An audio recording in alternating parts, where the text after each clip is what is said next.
Good morning, everyone. Today is 13th of October 2022, and here are the news from the Business Standard and the Economics Time paper.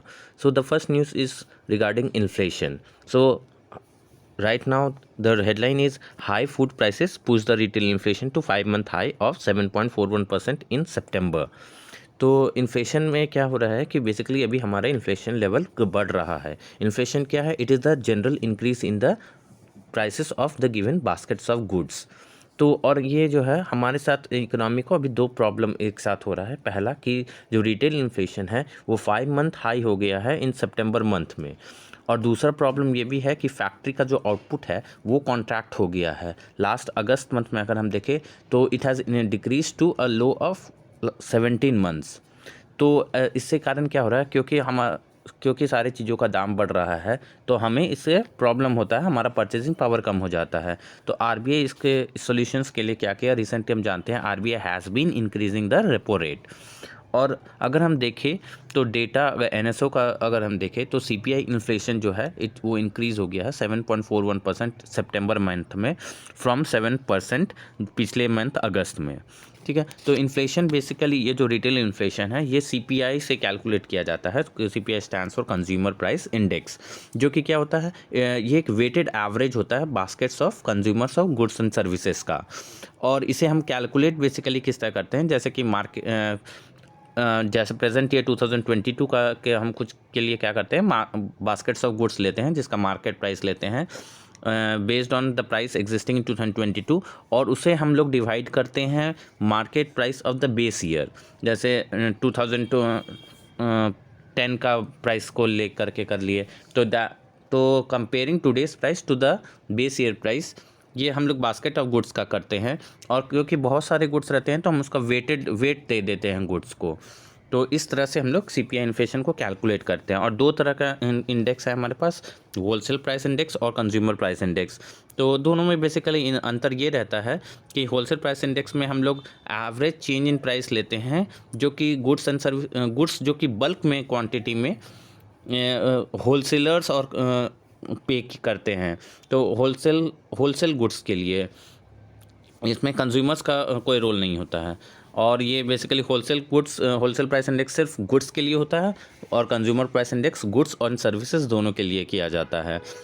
WPI जैसे wholesale price index इसे ministry of commerce release करता है, और consumer price index ministry of statistics and program implementation करते हैं. उस तरह baskets of goods जो होलसेल प्राइस इंडेक्स में आते हैं वो 697 गुड्स होते हैं, और कंज्यूमर प्राइस इंडेक्स में 448 गुड्स होता है रूरल एरिया के लिए और 460 गुड्स होता है अर्बन एरिया के लिए.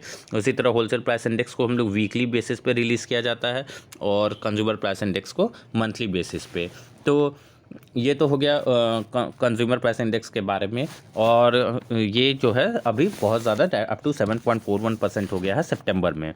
उसी तरह हमने कहा कि हमें दो प्रॉब्लम चल रहा है, एक तो प्राइस बढ़ रहा है गुड्स का, और दूसरा कि प्रोडक्शन है वो कम हो गया है. तो प्रोडक्शन को हम लोग कैसे देखते हैं? वो इंडेक्स ऑफ इंडस्ट्रियल प्रोडक्शन एक इंडेक्स है जिससे कि हम लोग देखते हैं. जो और index of industrial production basically जो है परफॉर्मेंस बताता है बहुत सारे इंडस्ट्रियल सेक्टर्स का इंडियन इकोनॉमी में, और इसे सेंट्रल स्टैटिस्टिकल ऑर्गेनाइजेशन हर मंथ रिलीज़ करता है. तो ये basically index of industrial production दो तरह से किया जाता है. ब्रॉड सेक्टर वाइज कैलकुलेट करते हैं जिसमें कि मैन्युफैक्चरिंग, माइनिंग और इलेक्ट्रिसिटी सेक्टर आता है. उसी तरह यूज़ बेस्ड भी करते हैं इंडेक्स ऑफ इंडस्ट्रियल प्रोडक्शन, जैसे कि कैपिटल गुड्स है, बेसिक गुड्स है, infrastructure goods, consumer durables, consumer non durables. इन बेसिस पे भी हम लोग कैलकुलेट करते हैं इंडेक्स ऑफ इंडस्ट्रियल प्रोडक्शन. तो हमने कहा कि हमारा जो फैक्ट्री आउटपुट है वो कॉन्ट्रैक्ट हो गया. तो ये कैसे हम लोग देखते हैं? इंडेक्स ऑफ इंडस्ट्रियल प्रोडक्शन वाले इंडेक्स से पता करते हैं. तो अगस्त में देखा गया कि 0.8% जो इंडेक्स ऑफ इंडस्ट्रियल प्रोडक्शन घट गया है. हालांकि लास्ट मंथ उससे अगस्त से पहले के मंथ में जुलाई में index of industrial production grew by 2.2%. तो ये कॉन्ट्रैक्शन अभी क्यों हुआ है? बेसिकली हमने कहा कि सेक्टर वाइज हम लोग इंडेक्स ऑफ इंडस्ट्रियल प्रोडक्शन देखते हैं. तो sector wise mining and manufacturing sector में ग्रोथ जो है कम हुआ है, इस कारण कि 0.8% डिक्लाइन हुआ अगस्त में IIP. तो मैन्युफैक्चरिंग सेक्टर में जैसे फार्मा सेक्टर है, rubber, textile, apparel, leather, furniture, इन सब में जो है डिक्लाइन देखा गया है. तो that's the reason we are facing the double whammy that is increase in the retail inflation in September month and the decrease in the factory output. तो इस तरह जो है इन्फ्लेशन जो है 6% से को क्रॉस कर गया है for the 9 consecutive months. And RBI जो है टारगेट करता है इन्फ्लेशन टू अप टू 4 ± 2%। ठीक है, तो दैट इज़ 6% इन्फ्लेशन का आरबीआई को कोशिश होता है वो क्रॉस ना करे, but the 6% target has been breached और ये थर्ड क्वार्टर है जब RBI has miss the target.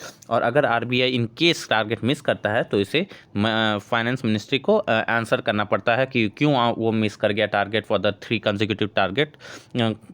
Consecutive months, और क्या मेजर्स आरबीआई को लेना चाहिए। ये RBI have to place in written to the finance ministry.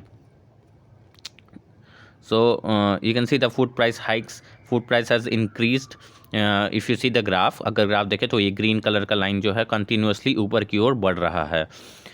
और उसी तरह अगर हम लोग इंडेक्स ऑफ इंडस्ट्रियल प्रोडक्शन के बारे में बात करें तो that has decreased in the month of अगस्त। तो इसमें दो है, इंडेक्स ऑफ इंडस्ट्रियल जो ब्लैक में है वो मंथ ऑन मंथ बेसिस पे है, और इंडेक्स ऑफ इंडस्ट्रियल प्रोडक्शन जो अगर हम ईयर ऑन ईयर भी देखें तो that has been continuously declining. तो you can see that is 0.8% in the month of August, and this is released by NSO. The next news is regarding oil marketing companies that government okays rupees 22,000 crore one-time grant for the oil marketing companies to battle the losses. तो basically ये हो रहा है कि oil marketing companies जो है India में वो लॉस कर रहे हैं। जो 3 public sector oil marketing companies है, पहला Indian oil corporation, Bharat petroleum corporation limited और हिंदुस्तान पेट्रोलियम कॉरपोरेशन।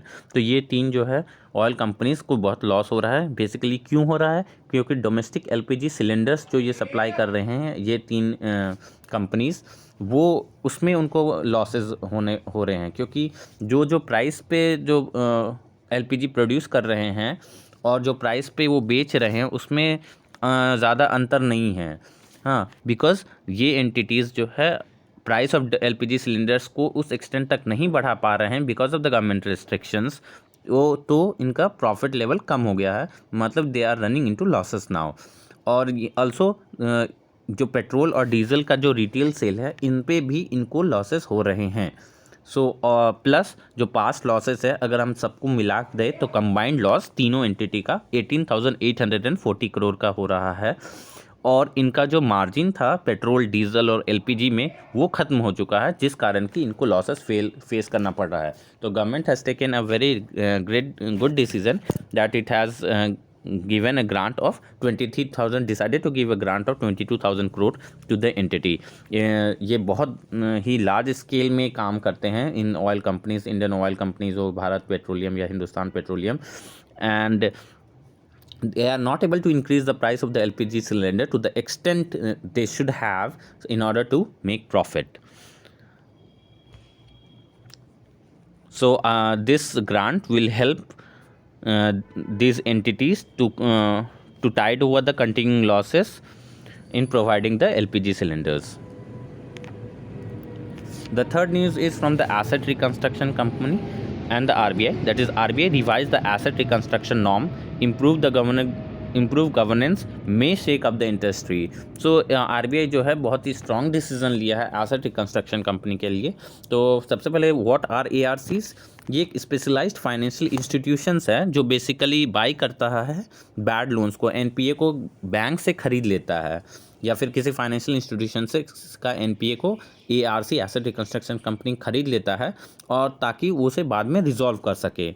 तो बेसिकली ये सिर्फ सिक्योर्ड लोन को ही लेता है। जैसे कोई बैंक ने किसी व्यक्ति को लोन दिया है तो उसे कुछ सिक्योरिटीज़ लेता है, मान लीजिए इमूवेबल प्रॉपर्टी उसका ले लिया, फिजिकल एसेट्स उसका ले लिया। तो ये जो इन लोन को हम लोग सिक्योर्ड लोन्स बोलते हैं, क्योंकि वो बैक्ड बाय सम सिक्योरिटी होता है। तो एसेट रिकंस्ट्रक्शन कंपनी इन्हीं बैड लोन्स को खरीद लेता है ताकि बैंक अपना बैलेंस शीट को क्लियर कर सके, दिखा सके कि हाँ there is no losses in it. तो इस तरह से क्या होता है और फिर एसेट रिकंस्ट्रक्शन कंपनी अपने पावर के थ्रू वो रिकवर करता है। ये ARCs are basically registered under the RBI act, और इसे लीगल बेसिस जो है securitization and reconstruction of financial act and enforcement of security interest, ये एक एक्ट है जो एक सरफेसी एक्ट जिसे बोलते हैं, ये इसे एक लीगल बेसिस प्रोवाइड करता है। तो RBI ने क्या किया है कि वो एक रेज कर दिया है बार को गवर्नेंस से रिलेटेड एंड डिस्क्लोजर नॉर्म से रिलेटेड, और बोला है कि they have this asset reconstruction company will have to enhance the capital requirement and there will have to be a strict diligence. तो एसेट रिकंस्ट्रक्शन कंपनी का अब जो है नेट ओन्ड फंड जो है वो 300 करोड़ होगा, पहले कितना था 100 करोड़ था, और RBI ने कहा है कि इसे फेज्ड मैनर्स में इंक्रीज करके 1000 करोड़ तक ले जाया जाएगा, जो उनका नेट ओन्ड फंड है, जो उनका अपना शेयर ऑफ फंड रहता है। तो this has to increase and it has to be done in the phased manner. तो इससे क्या होगा, जो कैपिटल रिक्वायरमेंट इंक्रीज करने से ये स्ट्रेस कंडीशंस को ईजिली फेस कर पाएंगे। So this is the main reason behind why RBI has been become so stringent with asset reconstruction companies. The next news is that regarding the Fed officials commit to restrictive rates by calibrating, but calibration is needed. So Fed जो है हमने देखा है कि repeatedly जो है raise कर रहा है इंटरेस्ट रेट, और ताकि वो इन्फ्लेशन को टेम कर सके, इन्फ्लेशन को अपने जो टारगेट लेवल है वहाँ तक पहुँचा सके। लेकिन एक्सपर्ट्स का मानना है कि ये जो रिगरसली इन्फ्लेशन इंटरेस्ट रेट को बढ़ाया जा रहा है, इसे एक फेज्ड मैनर, इसके पेस को फेज्ड मैनर में करना चाहिए। अभी रिसेंटली फिर RBI जो है 75 बेसिस पॉइंट से बढ़ाया था, थर्ड टाइम ये बढ़ाया 75 बेसिस पॉइंट पे, क्योंकि इनका टारगेट है कि इन्फ्लेशन को 2% पे रेस्ट्रिक्ट कर दे। 2% is the fix target for by federal reserves. और ये अभी क्या हो रहा है कि for the last more than 1 year जो है 2% का टारगेट ये ब्रीच हो रहा है। हमारा जैसे इंडिया में ब्रीच हो रहा है 6% का टारगेट, उसी तरह फेडरल रिजर्व्स का भी 2% का टारगेट ब्रीच हो रहा है। तो इसलिए ये माना जा रहा है कि और ये और ज़्यादा इंटरेस्ट रेट को बढ़ाएगा। पहले मार्च में जैसे 0% था इंटरेस्ट रेट, ये बढ़ कर के 4.4% हो सकता है, यहाँ तक कि फाइनेंशियल 23 एंड तक फरवरी में 4.6% तक जा सकता है इन्फ्लेशन रेट। तो एक्चुअली क्या हो रहा है कि ये इंटरेस्ट रेट 4.6% तक हो सकता है। तो बेसिकली इंटरेस्ट रेट को ये बढ़ा रहा है, पर बहुत स्पीड में बढ़ाने से क्या हो रहा है, अगर पेस नहीं इसे कैलिब्रेट किया जाए तो इससे अनएम्प्लॉयमेंट रेट भी बढ़ जाएगा। बेसिकली जो इकनॉमी है, कैपिटल फ्लाइट होगा, हाउस होल्ड सेक्टर में इन्वेस्टमेंट कम हो जाएगा, तो इसलिए पूरा ओवरऑल इकनॉमी का वर्किंग वो है वो बहुत रेस्ट्रिक्ट हो जा रहा है अचानक से। इसलिए एक्सपर्ट्स का मानना है कि this increase in inflation interest rate has to be done in a calibrated pace.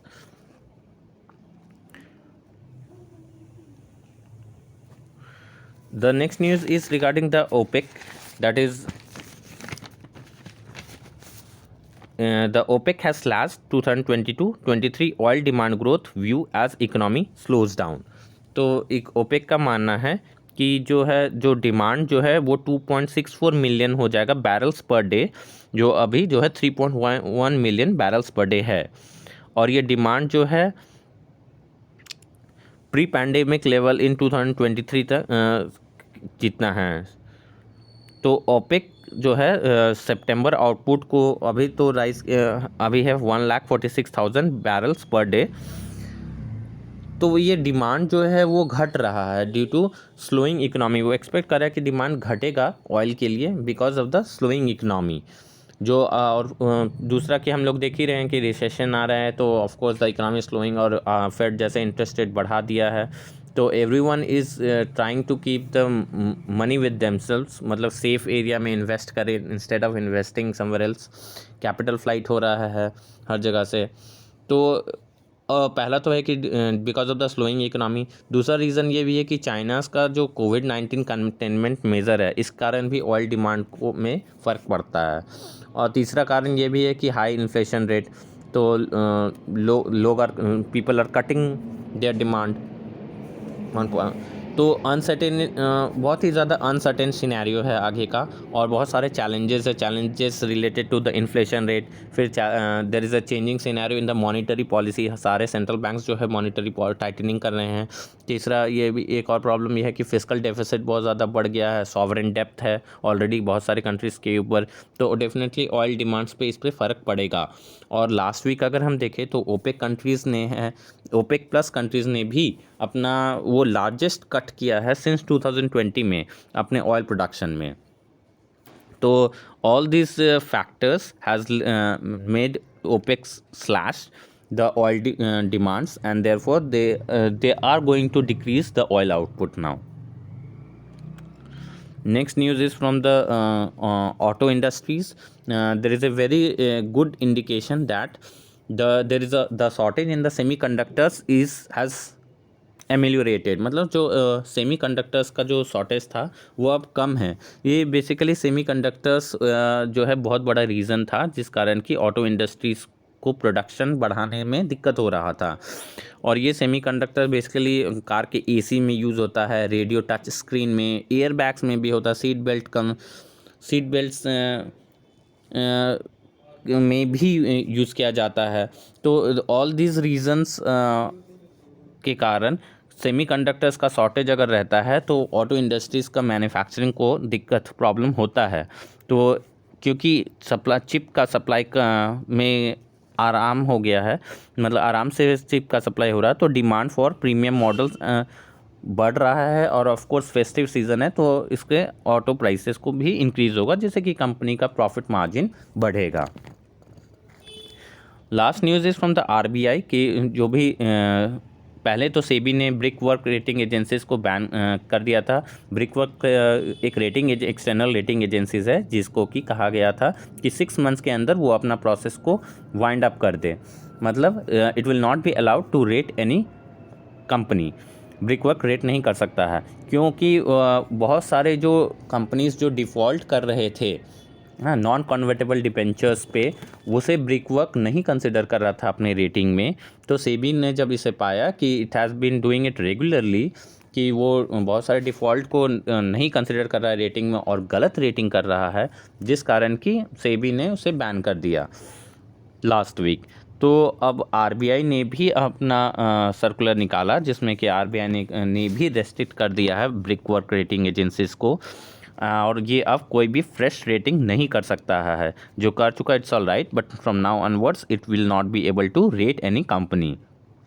तो RBI के पास बेसिकली 7 रेटिंग एजेंसीज़ को अप्रूव किया गया था, अब 6 रेटिंग एजेंसीज़ हो गए हैं। हाँ, जैसे कि केयर रेटिंग है, क्रिसिल रेटिंग है, फिच रेटिंग है या फिर इंडिया रेटिंग भी बोलते हैं, इन्फोमेरिक्स रेटिंग है। हाँ, तो दीज रेटिंग जिस और एक ब्रिक वर्क रेटिंग था, तो अब उसे भी RBI ने रेस्ट्रिक्ट कर दिया है, and it now no longer can operate and do rating of any fresh company. So that's it. Thank you for joining with me. I hope you if you like, please like the video, subscribe, and keep viewing my channel if you want to be updated with the financial news. Thank you.